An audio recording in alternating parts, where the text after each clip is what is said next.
वर्ग की हो सकता है उनको समाज का वोट लेने के लिए उन नेताओं ने पकड़ रखा हो, लेकिन मैं दावे के साथ कहता हूं और पूरे भारत देश में जहां जहां चुनाव होता है वहां मैं दावे के साथ यह बात कहता हूं कि जो आपका विधायक है, जिसको आपने अपना सम्मान दिया था वोट के रूप में, अपने जीवन की पूंजी दी थी, अपना भविष्य दिया था, वह 5 साल आपकी तरफ निहारता भी नहीं, आपको मानता भी नहीं, आपकी तरफ देखता भी नहीं है। हमारा विधायक कैसा हो?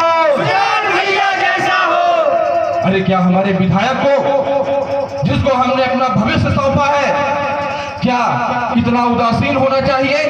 क्या इतना स्वार्थी होना चाहिए? क्या इतना मतलबी होना चाहिए? और क्या इतना ढीठ होना चाहिए कि चुनाव के समय आकर के सब कुछ करने की बात कर देगा, लेकिन 5 साल मुंह नहीं दिखाएगा? आपके लिए संविधान हर एक व्यक्ति के लिए लाखों लाखों रुपए देता है विधायक के माध्यम से। यह विधायक वह आदमी होता है जो जनता से वोट लेता है और सरकार में, केंद्र में बैठी सरकार से, संविधान से आप लोगों के कल्याण के लिए लाखों लाखों रुपए लेता है और 5 साल प्लॉट बनाता है, जमीनें खरीदता है, बड़े बड़े घर खरीदता है, अमीर बनता है, आपकी तरफ ध्यान भी नहीं देता। विधायक वह आदमी होता है जो चाहे तो आपका भविष्य बदल सकता है, लेकिन जबेरा विधानसभा में आज तक ऐसा नहीं देखा गया। सुजान भैया आगे बढ़ो, हम तुम्हारे साथ हैं। बड़ी आत्मीयता, बड़ा मधुर संबंध होना चाहिए। तो विधायक हो या सांसद हो, दमोह में सन 1984 से भाजपा के सांसद लगातार बन रहे हैं। ये वही है ना जो आपके घर घर आते हैं और कहते हैं कि भाई इस बार हमको जिताओ, तुम्हें ये कर देंगे, वो कर देंगे, बड़ी बड़ी घोषणाएं, बड़ी बड़ी बातें। 76 साल निकल गए, अभी आपके जागने का समय है। समय करवट ले रहा है, समय ने करवट लिया है। जो आपके विधानसभा क्षेत्र में आपके ही बीच से, जानते हैं ये विधायक सांसद आपके लिए कुछ क्यों नहीं कर पाते? क्यों? क्योंकि इनकी शुरुआत ही हराम के पैसे से होती है। ये कहीं ना कहीं कोई धन्ना सेठ वर्ग होता है जो गांव गांव घर घर की समस्या से वाकिफ नहीं होता। वो बनता तो है चुनाव के समय आके आपके पास कि आपके बीच का है, लेकिन सिंध की खाल ओढ़े भेड़िया होता है जो आपके बीच का नहीं होता। उसकी शुरुआत ही सत्ता से होती है, सत्ता प्राप्ति से होती है। करोड़ों करोड़ों रुपए देकर के टिकट पाता है। सोचिए कितनी बड़ी, कैसी राजनीति, कितनी गंदी राजनीति, कितनी भ्रष्ट राजनीति। राजनीति सेवा के लिए होती है ना, तो ये करोड़ रुपए देकर के टिकट क्यों दिया जाता है सरकार के द्वारा, केंद्र के द्वारा, राजसत्ताओं के द्वारा? अगर कोई व्यक्ति 1 करोड़, 2 करोड़, 10 करोड़, 20 करोड़, 50 करोड़ देकर के राजनीति का टिकट पाएगा तो यकीन मानिए वह वहीं से सीख गया कि राजनीति का मतलब पैसा देकर के टिकट लेना और टिकट लेने के बाद फिर उस 50 करोड़ का 500 करोड़ रुपए कमाना होता है। उसका पूरा ध्यान 5 साल में 500 करोड़ रुपए कमाने में होता है, आपका कल्याण नहीं होता। भाई भूखना भ्रष्टाचार, हम देंगे अच्छी सरकार।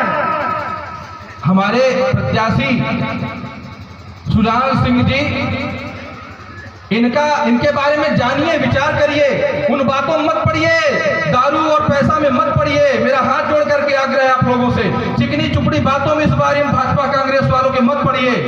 इनका अतीत देख लीजिए, इनका भविष्य आपको अपने आप दिख जाएगा।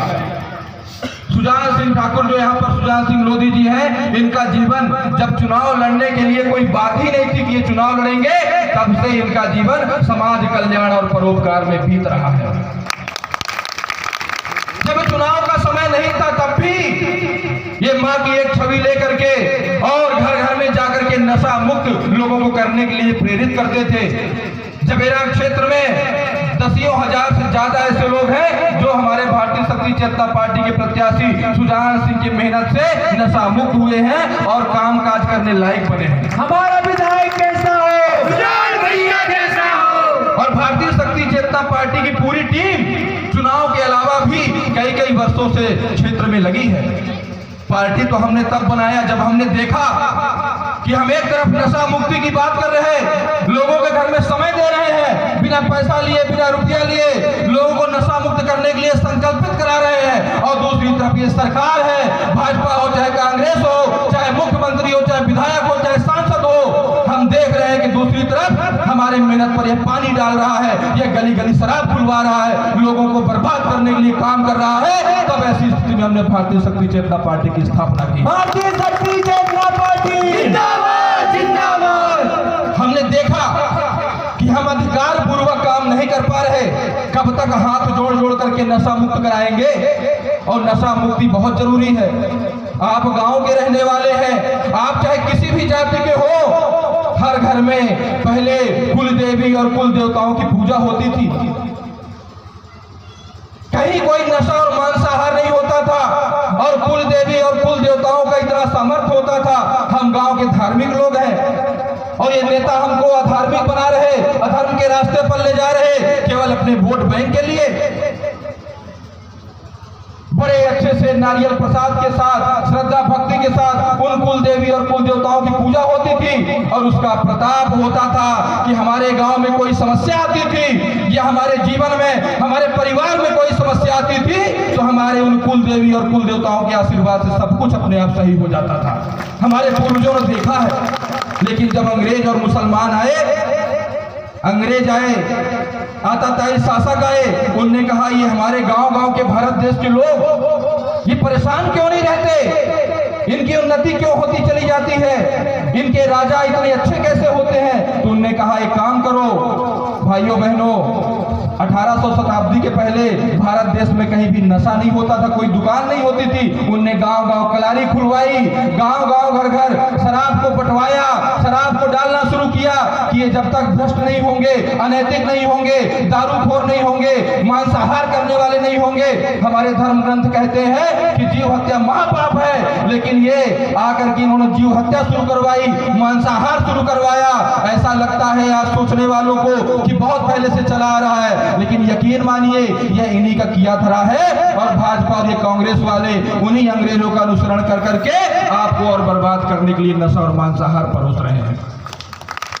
हम गांव के लोग गौ माता की पूजा करते हैं, गोबर लीपते हैं घर में। आपको जानकर हैरानी होगी, मेरा विश्वास है कि कई लोग नहीं जानते होंगे कि कांग्रेस की सरकार तो हमेशा से देवी देवताओं के खिलाफ रही, भारतीय संस्कृति के खिलाफ रही, लेकिन भारतीय जनता पार्टी की मौजूदा सरकार में गौ माता की हत्या करवा करवा के इतने कत्ल खाने खोले गए हैं देश में कि गौ माता की हत्या करवा करवा के देश में तो खिलाया ही जाता है, साथ में पैकेट में बंद कर करके फ्रीजर में डाल डाल करके एरोप्लेन से विदेशों में तक भिजवाया जाता है, और दूसरी तरफ ये गौ माता की जय के नारे लगवाते। इतने दोगले हैं ये नेता। जब तक मांसाहार बंद नहीं होगा, गौ माता की जयकार कभी हो ही नहीं सकती। नेता को नैतिक बनना पड़ेगा। महात्मा गांधी कहते थे कि राजनीति वही अच्छी है जिसका नेता नैतिक हो। तो नेता नैतिक कैसे होगा? कल जानकारी मिली कि क्षेत्र के विधायक 100-200 लोगों को लेकर के दारू पिला पिला करके कहीं पर नाच रहे थे, सुनने को मिला है। अब बताइए, हमारे विधायक सांसद दारू पिला पिला करके नचवाएंगे तो नैतिक है कि अनैतिक है? आप लोग बताइए। भारत में कभी ऐसा नहीं हुआ।